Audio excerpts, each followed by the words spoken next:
మొన్న America B-2 bomber తీసుకెళ్లి ఇరాన్లో ఉన్నటువంటి అణుస్థావరాల మీదన బాహుబలి బాంబులు వేశారని చెప్పారు కదా. అదేదో 3 అంతస్తులు 4 అంతస్తులు అన్నటువంటి లోపల దాకా వెళ్ళిపోతుందని. అట్లాంటిదే రష్యా దగ్గర కూడా ఉంటాయి. ఒకప్పుడు వీళ్ళిద్దరూ ఆయుధ పోటీలో ఒకళ్ళకి మించిన వాళ్ళు ఒకళ్ళు, వాళ్ళు ఒకటంటే వీళ్ళు రెండు అంటే వీళ్ళు 4 అట్లాగే తీసుకున్నారు అనమాట. అట్లాంటి బాంబరే FAB 3000 బాంబు. ఇది తీసుకెళ్ళి రష్యా ఇప్పుడు ఏకంగా కేర్సన్ దగ్గర లాజిస్టిక్ వంతెన, అంటే ఉక్రెయిన్ వాళ్ళకి కేర్సన్లో ఆయుధాలు సరఫరా చేసేటటువంటి వంతెన ఏదైతే ఉందో ఆ వంతెన మీద వేసింది రష్యా. వాస్తవంగా ఇంతకుముందు రష్యాకి సప్లై చేసేటటువంటి వంతెన ఏదైతే ఉంటుందో దాని మీద కీవ్ దగ్గర ఉన్నటువంటి వంతెన్ని కూల్చింది ఉక్రెయిన్.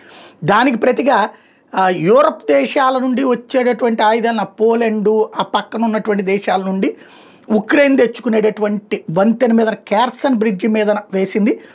ఓవరాల్గా అది ఉన్నది ఉన్నట్టుగా అలా కుప్పకూలినటువంటి దృశ్యాలని ప్రపంచానికి చూపెడుతోంది రష్యా.